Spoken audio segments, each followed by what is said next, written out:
Hello friends, देव studies से मैं पूनम कुमारी आपका बहुत बहुत स्वागत करती हूँ। दोस्तों, प्राचीन भारतीय इतिहास को जानने के क्रम में हम लोग मौर्योत्तर काल मीन्स मौर्यों के पतन और गुप्तों के उदय के पहले के काल के बारे में पढ़ रहे हैं। इस काल में केंद्रीय शक्ति के कमज़ोर होने के कारण कई छोटे बड़े राज्यों का उदय होने लगता है और राजा की कमज़ोर स्थिति विदेशी आक्रमणकारियों के लिए भी आमंत्रण की स्थिति पैदा कर देती है। परिणाम ये होता है कि इस काल में कई नई देशी रियासतों का उदय होता है। वहीं कई विदेशी जातियां भी अपने साम्राज्य की नींव डालने का प्रयास करती है। तो चलिए इन्हीं देशी विदेशी नए रियासतों और वंशों के जन्म, स्थायित्व और पतन की कहानी को और अधिक विस्तृत रूप से जानने के लिए हम लोग इसके प्रश्नोत्तरों की ओर चलते हैं। तो पहला प्रश्न है, सातवाहनों ने आरंभिक दिनों में अपनी शासन कहाँ शुरू किया? तो 4 ऑप्शंस में देखते हैं सही जवाब क्या होना चाहिए दोस्तों। तो इसका सही जवाब हो जाएगा ए ऑप्शन, महाराष्ट्र। यानी सातवाहनों ने अपनी आरंभिक दिनों में अपना शासन महाराष्ट्र से आरंभ किया था। दोस्तों, सातवाहन लोग मध्य एशिया से भारत के उत्तर पश्चिम के रास्ते भारत में प्रवेश करते हैं और मौर्योत्तर काल में अफगानिस्तान और पाकिस्तान चूँकि भारत का ही हिस्सा था, तो ये लोग अफगानिस्तान पाकिस्तान पर अपना साम्राज्य बढ़ाते हुए वर्तमान महाराष्ट्र, राजस्थान, गुजरात आदि क्षेत्रों में अपने साम्राज्य का विस्तार करने का प्रयास करते हैं। तो इसलिए इसका ए ऑप्शन सही हो जाएगा, महाराष्ट्र। अगले प्रश्न की ओर बढ़ते हैं। अगला प्रश्न है, सातवाहन राज्य की राजधानी कहाँ थी? तो 4 ऑप्शंस में देखते हैं इसका सही जवाब क्या होगा दोस्तों। तो इसका बी ऑप्शन सही जवाब हो जाएगा, यानी पैठन या प्रतिष्ठान। सातवाहन राज्य की राजधानी पैठन या प्रतिष्ठान थी। इसे पेशावर के नाम से भी जानते हैं और जो पाकिस्तान में स्थित है। दोस्तों, जो सातवाहन वंश का संस्थापक सिमुक था, इन लोगों का जो क्षेत्र था ये कृष्णा और गोदावरी नदी के आसपास का क्षेत्र था। इसका जो प्रमुख शासक था या प्रतापी राजा कह सकते हैं, वो गौतमी पुत्र सातकर्णी, यानी सातवाहन वंश का सबसे प्रतापी राजा गौतमी पुत्र सातकर्णी था। दोस्तों, सातवाहनों ने ही सर्वप्रथम ब्राह्मणों एवं बौद्ध भिक्षुओं को भूमि दान देने की प्रथा आरंभ की। नानाघाट अभिलेख से इस बात की पुष्टि होती है। तो इसका बी ऑप्शन आपका सही जवाब हो जाएगा। अगले प्रश्न की ओर बढ़ते हैं। अगला प्रश्न है, निम्नलिखित में से कौन सा अभिलेख कलिंग नरेश खारवेल से संबंधित है?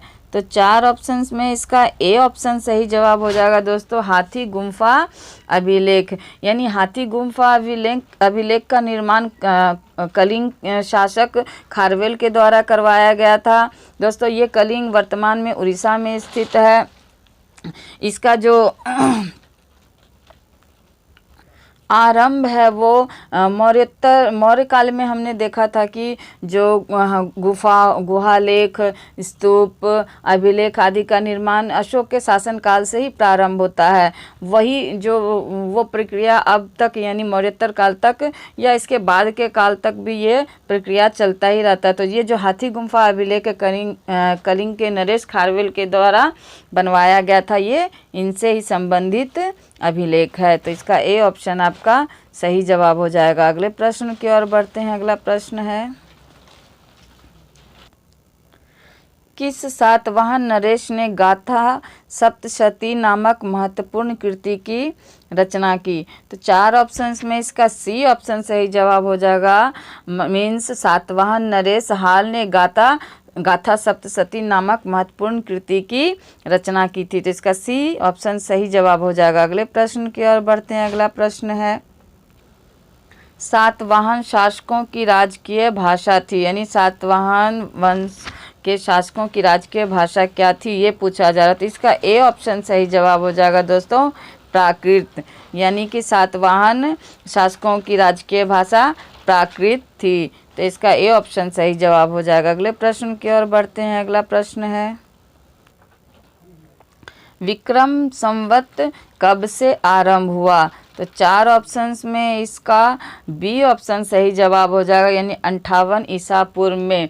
विक्रम संवत 58 ईसा पूर्व यानी ईसा मसीह के जन्म के 58 साल पहले चलाया गया, जो राजा विक्रमादित्य के द्वारा शकों पर विजय प्राप्ति के फलस्वरूप चलाया गया था। दोस्तों जो विक्रम संवत 58 ईसा पूर्व में चलाया गया था, और शक संवत आपका 78 यानी 78 ईस्वी यानी ईसा मसीह के जन्म के बाद 78 ईस्वी में आपका कनिष्क यानी कुषाण नरेश कनिष्क के द्वारा चला गया था। और एक गुप्त संवत चला है आपका 319 से 320, जो आपका गुप्त शासक चंद्रगुप्त प्रथम के द्वारा चलाया गया। तो यहाँ विक्रम संवत के बारे में पूछा जा रहा है, तो आपका बी ऑप्शन सही जवाब हो जाएगा, 58 ईसा पूर्व। अगले प्रश्न की ओर बढ़ते हैं। अगला प्रश्न है, मौर्य के बाद दक्षिण भारत में सबसे प्रभावशाली राज्य था। तो 4 ऑप्शंस में इसका सही जवाब ए ऑप्शन हो जाएगा दोस्तों, सातवाहन। यानी कि मौर्य काल यानी मौर्य के साम्राज्य के पतन के बाद दक्षिण भारत में सबसे प्रभावशाली राज्य सातवाहन वंशों का था। पल्लव, चोल और चालुक्य, इन सब से प्रभावशाली सातवाहन वंश के शासकों का शासन रहा है। तो इसका ए ऑप्शन आपका सही जवाब हो जाएगा, सातवाहन। अगले प्रश्न की ओर बढ़ते हैं। अगला प्रश्न, बुद्ध की खड़ी प्रतिमा निम्न में से किस काल में बनाई गई थी। 4 ऑप्शंस में इसका बी ऑप्शन सही जवाब हो जाएगा दोस्तों, कुषाण काल। यानी बुद्ध की जो खड़ी प्रतिमा थी, इसका निर्माण कुषाण काल में करवाया गया था। दोस्तों जो कुषाण नरेश कनिष्क थे वो बौद्ध धर्म के अनुयायी थे, और उन्होंने ही उनके काल में ही बुद्ध की खड़ी प्रतिमा का निर्माण करवाया गया था। दोस्तों इनके काल में यानी कुषाण नरेश कनिष्क के शासन काल में ही चतुर्थ बौद्ध संगीति जो कुंडलवन कश्मीर में करवाया गया था। तो बुद्ध की खड़ी प्रतिमा कुषाण काल में बनवाई गई थी। तो इसका बी ऑप्शन आपका सही जवाब हो जाएगा, कुषाण काल। अगले प्रश्न की ओर बढ़ते हैं। अगला प्रश्न है, शुंग वंश के बाद किस वंश ने भारत पर राज किया। तो 4 ऑप्शंस में इसका सी ऑप्शन सही जवाब हो जाएगा दोस्तों, कण्व वंश। यानी शुंग वंश के बाद कण्व वंश ने भारत पर शासन किया। जो शुंग वंश का अंतिम शासक था देवभूति, उसकी हत्या कर वासुदेव ने कण्व वंश की नींव डाली। तो इसका सी ऑप्शन आपका सही जवाब हो जाएगा, कण्व वंश। अगले प्रश्न की ओर बढ़ते हैं। अगला प्रश्न है, किस चीनी जनरल ने कनिष्क को हराया था। तो 4 ऑप्शंस में देखते हैं इसका सही जवाब क्या होगा दोस्तों। तो इसका ए ऑप्शन सही जवाब हो जाएगा, पेन चाओ। यानी पेन चाओ जनरल ने कनिष्क को हराया था, जो चीनी जनरल था। तो इसका ए ऑप्शन आपका सही जवाब हो जाएगा। अगले प्रश्न की ओर बढ़ते हैं। अगला प्रश्न, उत्तरी तथा उत्तरी पश्चिमी भारत में सर्वाधिक संख्या में तांबे के सिक्कों को जारी किया था। यानी उत्तर तथा उत्तरी पश्चिम भारत में सर्वाधिक तांबे के जो सिक्के थे जारी करने का श्रेय किनको है, ये पूछा जा रहा है। तो दोस्तों इसका बी ऑप्शन आपका सही जवाब हो जाए, कुषाणों ने।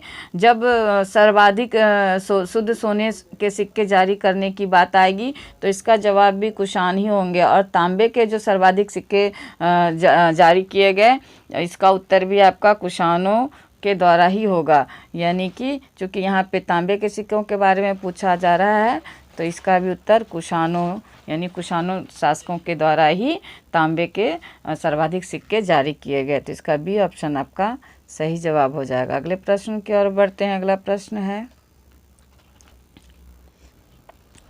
जो कला शैली भारतीय और ग्रीक यूनानी शैली का सम्मिश्रण है उसे कहते हैं। तो इसका सी ऑप्शन सही जवाब हो जाएगा दोस्तों, आपका गांधार शैली। यानी जो कला भारतीय और ग्रीक यूनानी शैली का सम्मिश्रण है उसे गांधार शैली कहते हैं। दोस्तों गांधार शैली ना तो पूर्णतः भारतीय शैली थी और ना ही पूर्णतः यूनानी शैली थी, बल्कि इन दोनों के मिश्रण का एक रूप था। ये जो गांधार शैली है, ये कुषाण शासक आपका कनिष्क के शासनकाल में इसका यानी विकास या उद्भव माना जाता है। उनके शासनकाल में एक मथुरा शैली भी थी जो जिसका उदय हुआ था, और उन्हीं के शासनकाल यानी यानी कनिष्क के शासनकाल में ही मथुरा शैली और गांधार शैली का उदय होता है। जो गांधार शैली थी ये तो भारतीय और ग्रीक शैली का सम्मिश्रण है, किंतु जो मथुरा शैली है वह पूर्णतः भारतीय शैली मानी जाती है। तो यहाँ चूँकि मिश्रण का पूछा जा रहा है तो इसका सी ऑप्शन सही जवाब हो जाएगा, गांधार शैली। अगले प्रश्न की ओर बढ़ते हैं। अगला प्रश्न है, कनिष्क बौद्ध धर्म की किस शाखा का अनुयायी था जिसका प्रसार उसने मध्य एशिया व सुदूर पूर्व में किया था? तो 4 ऑप्शंस में इसका सी ऑप्शन सही जवाब हो जाएगा दोस्तों, महायान। यानी जो कुषाण शासक कनिष्क थे वे बौद्ध धर्म के महायान शाखा के अनुयायी थे। दोस्तों इन्हीं के शासनकाल में कुंडल वन कश्मीर में चौथी बौद्ध संगीति का आयोजन किया गया था और इन्हीं के शासनकाल में गांधार कला का भी विकास हुआ जो बौद्ध धर्म से संबंधित कला मानी जाती है। तो इसका सी ऑप्शन सही जवाब हो जाएगा, महायान। यानी कनिष्क बौद्ध धर्म के महायान शाखा का अनुयायी था। अगले प्रश्न की ओर बढ़ते हैं। अगला प्रश्न है, कनिष्क के शासनकाल की सर्वाधिक महत्वपूर्ण घटना कौन सी थी? तो 4 ऑप्शंस में देखते हैं इसका सही जवाब क्या होगा दोस्तों। तो इसका सी ऑप्शन इसका सही जवाब हो जाएगा, मीन्स चतुर्थ बौद्ध संगीति। इसका जिक्र मैंने पहले किया था दोस्तों कि चतुर्थ बौद्ध संगीति जो कुंडल वन कश्मीर में किया गया था ये कनिष्क के शासनकाल में ही करवाया गया था। दोस्तों कनिष्क के दरबार में एक अश्वघोष नामक दरबारी थे जिन्होंने बुद्ध चरित्र की रचना की जो बौद्धों का रामायण कहलाता है। तो इसका सी ऑप्शन सही जवाब हो जाएगा। यानी कनिष्क के शासनकाल में की सबसे महत्वपूर्ण घटना चतुर्थ बौद्ध संगीति थी जो कुंडल वन कश्मीर में करवाया गया था। अगले प्रश्न की ओर बढ़ते हैं। अगला प्रश्न है, प्राचीन भारत का महान व्याकरण पतंजलि किसका समकालीन था? तो 4 ऑप्शंस में इसका डी ऑप्शन सही जवाब हो जाएगा दोस्तों, पुष्यमित्र शुंग। यानी जो व्याकरण प्राचीन भारत का महान व्याकरण पतंजलि थे वे पुष्यमित्र शुंग के दरबारी थे। दोस्तों ये वही पुष्यमित्र शुंग है जो हिंद यूनानी शासक यानी मिनांडर को पराजित किए थे। दोस्तों इनके जो पुत्र थे यानी पुष्यमित्र शुंग के पुत्र थे अग्निमित्र। इन्हीं की जीवनी के बारे में कालिदास ने आगे चलकर यानी गुप्त काल में देखेंगे आगे चलकर एक रचना करते हैं मालविकाग्निमित्र, जिसमें इनके ही पुत्र यानी पुष्यमित्र शुंग के पुत्र अग्निमित्र और उसकी प्रेमिका मालविका यानी राजकुमारी मालविका के प्रेम विवाह या प्रेम संबंधों का जिक्र किया गया है। तो इसका डी ऑप्शन सही जवाब हो जाएगा। यानी प्राचीन भारत का महान व्याकरण पतंजलि पुष्यमित्र शुंग के समकालीन या दरबारी थे। अगले प्रश्न की ओर बढ़ते हैं। अगला प्रश्न है, सर्वप्रथम भारत में किस विशुद्ध संस्कृत भाषा में लंबा अभिलेख किस राजा द्वारा जारी किया गया? यानी सर्वप्रथम भारत में विशुद्ध संस्कृत भाषा में लंबा अभिलेख किस राजा द्वारा जारी किया गया था? तो इसका बी ऑप्शन सही जवाब हो जाएगा दोस्तों, शक राजा रुद्रदमन द्वारा। यानी जो शक राजा थे रुद्रदमन वे संस्कृत को बहुत पसंद करते हैं, संस्कृत भाषा उनका प्रिय था बहुत, तो इस वजह से उन्होंने संस्कृत भाषा में सबसे लंबा अभिलेख का निर्माण करवाया था। तो इसका बी ऑप्शन सही जवाब हो जाएगा। अगले प्रश्न की ओर बढ़ते हैं। अगला प्रश्न है, किस राजा के शासनकाल में ईसाई धर्म प्रचारक सेंट थॉमस भारत आया? तो 4 ऑप्शंस में इसका सी ऑप्शन सही जवाब हो जाएगा दोस्तों, गोंदोफिनर्स। यानी गोंदोफिनर्स के शासनकाल में ईसाई धर्म के प्रचारक सेंट थॉमस भारत आए थे। ये दोस्तों सेंट थॉमस जो थे भारत में ईसाई धर्म का प्रचार करने वाले पहले व्यक्ति थे। तो ये गोंदोफिनर्स के शासनकाल में भारत आए थे। तो इसका सी ऑप्शन आपका सही जवाब हो जाएगा, गोंदोफिनर्स। अगले प्रश्न की ओर बढ़ते हैं। अगला प्रश्न है, किस कुषाण शासक ने सर्वप्रथम स्वर्ण मुद्राएं जारी की? तो 4 ऑप्शंस में इसका बी ऑप्शन सही जवाब हो जाएगा दोस्तों, कड़फिसस द्वितीय।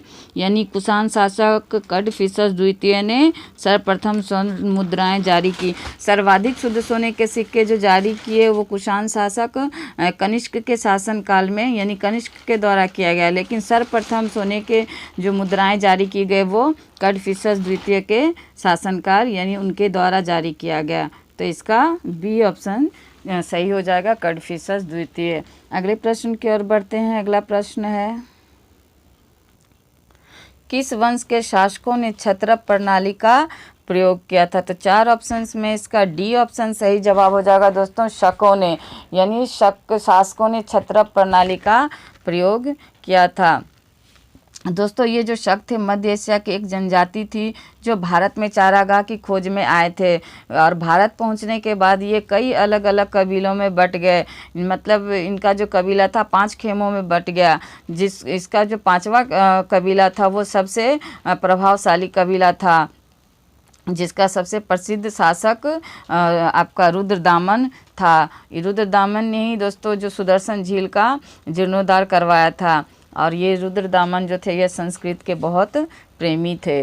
तो इसका आपका डी ऑप्शन सही जवाब हो जाएगा, शकों ने। यानी शक वंश के शासकों ने क्षत्रप प्रणाली का प्रयोग किया था। डी ऑप्शन सही जवाब हो जाएगा। अगले प्रश्न की ओर बढ़ते हैं। अगला प्रश्न है,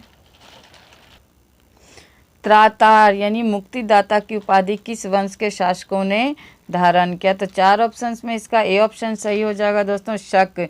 यानी त्रातार या मुक्तिदाता की जो उपाधि थी ये शक वंश के शासकों ने धारण किया था। तो इसका ए ऑप्शन ही सही जवाब हो जाएगा। अगले प्रश्न की ओर बढ़ते हैं। अगला प्रश्न है,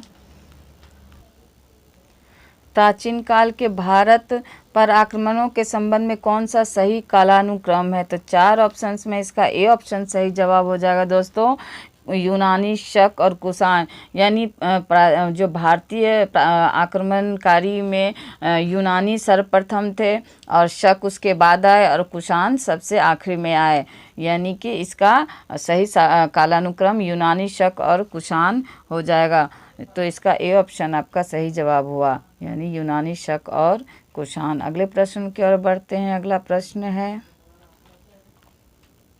भारत में प्रथम बार सैनिक शासन व्यवहार में लाया गया। यानी भारत में सर्वप्रथम सैनिक शासन जो है किनके द्वारा व्यवहार में लाया गया, तो ये पूछा जा रहा था। इसका ए ऑप्शन सही जवाब हो जाएगा, ग्रीकों द्वारा। यानी भारत में सर्वप्रथम सैनिक शासन ग्रीकों द्वारा लाया गया, जिसको आप हिंदी, यूनानी, ग्रीक, बैक्ट्रियाई आदि कई नामों से जाना जाता है। तो इसका सही ऑप्शन हो जाएगा ग्रीकों द्वारा। अगले प्रश्न की ओर बढ़ते हैं। अगला प्रश्न है, ईसा पूर्व 2री सदी के प्रारंभ में उत्तरी अफगानिस्तान में स्थापित भारत यूनानी राज्य था। यानी ईसा पूर्व 2री शताब्दी के प्रारंभ में उत्तरी अफगानिस्तान में जो स्थापित यूनानी राज्य था वो कौन था? तो इसका सही जवाब हो जाएगा दोस्तों, बैक्ट्रिया। यानी कि हिंदी यूनानी या बैक्ट्रियाई या बैक्ट्रियाई जो भी कहे, इसको कई नामों से जाना जाता है। तो इसका सही जवाब हो जाएगा बैक्ट्रियाई। जो ये हिंद यूनानी सबसे पहले आक्रमणकारी थे दोस्तों, जो उत्तर पश्चिम के रास्ते यानी कि अफ़गानिस्तान, पाकिस्तान, सिंध होते हुए भारत में प्रवेश करता है। इसका जो पहला यानी राजा था जो इसका संस्थापक माना जाता है वो डेमेट्रियस था, और जिसने अपनी राजधानी साकल को बनाया, जो वर्तमान में यानी सियालकोट के नाम से जाना जाता है। तो इसका ए ऑप्शन आपका सही जवाब हो जाएगा। यानी ईसा पूर्व 2री सदी के प्रारंभ में उत्तरी अफगानिस्तान में स्थापित भारत यूनानी राज्य बैक्ट्रिया या यूनानी थे।